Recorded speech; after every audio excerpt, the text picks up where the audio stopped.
தாய் தமிழ் உறவுகள் அனைவருக்கும் வணக்கம். இன்றைய காணொளியில் நம்ம ஒரு அருமையான ஒரு வேலை வாய்ப்பு பற்றி தான் பார்க்க போகிறோம்.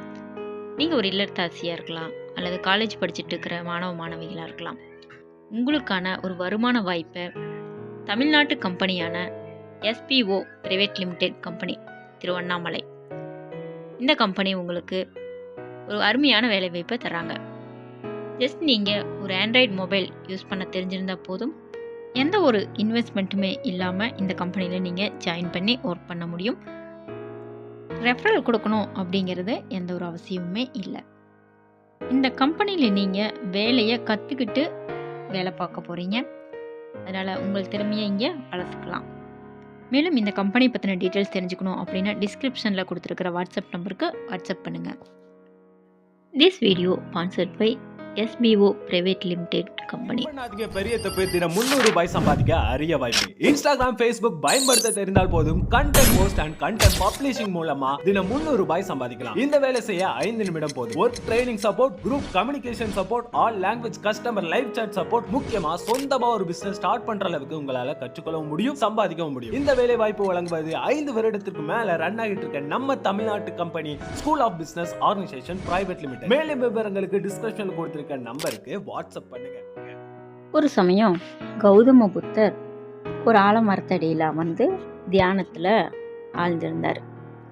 அந்த சமயத்தில் ஒரு வழிப்போக்கர் ஒருவர் அவர் முன்னாடி வந்து நின்று புத்தரிடம் அவரை பற்றி தரக்குறைவான வார்த்தைகளில் பேச ஆரம்பிச்சிட்டாரு. மிகவும் மோசமான வார்த்தைகளை உபயோகித்து அவர் கௌதம புத்தரை ரொம்பவுமே மோசமாக திட்ட ஆரம்பிச்சிட்டாரு.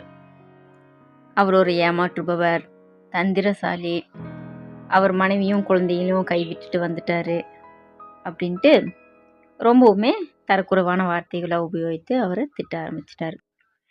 அப்போது புத்தர் எதை பற்றியும் அவர் கண்டுக்காம அமைதியாகவே இருந்தார்.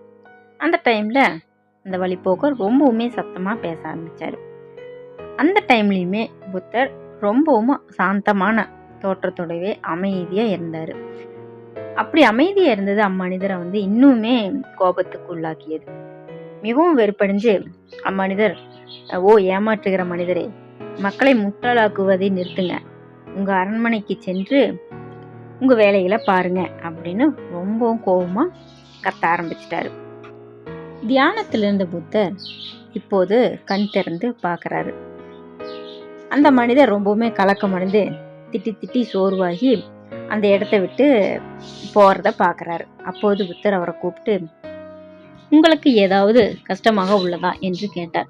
அதற்கு அம்மனிதர், நீங்கள் பிறந்த அரசு குடும்பத்திற்கு நீங்கள் அவமரியாதை செய்துவிட்டீர்கள், உங்களை பற்றி உங்களுக்கே அவமானமாக இருக்க வேண்டும் அப்படின்னு மீண்டும் கடுமையாக பேச ஆரம்பிச்சிட்டாரு. அதற்கு புத்தர் ரொம்பவுமே சாந்தமான புன்னகையோடு, ஐயா, நீங்கள் கூறிய எல்லாவற்றிற்கும் மிக்க நன்றி அப்படின்னு சொல்லிட்டு அம்மனிதரிடம், யாராவது ஒருவர் ஒரு வெகுமதியை யாருக்காவது கொடுக்கும்போது அந்த நபர் அதை வாங்க மறுத்தால் என்ன நேரிடும் என்று கேட்டார். அதற்கு அம்மனிதர், பரிசை கொடுக்க வந்தவர் அதை திருப்பி எடுத்துச் செல்வர் என்று கூறினார். அப்படியானால் நீங்கள் கூறிய எதையும் நான் ஏற்றுக்கொள்ளவில்லை என்பதை புரிந்து கொள்ளுங்கள்.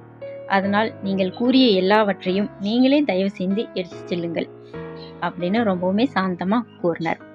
அப்ப அந்த மனிதர் மிகவும் அவமானம் அடைஞ்சார்.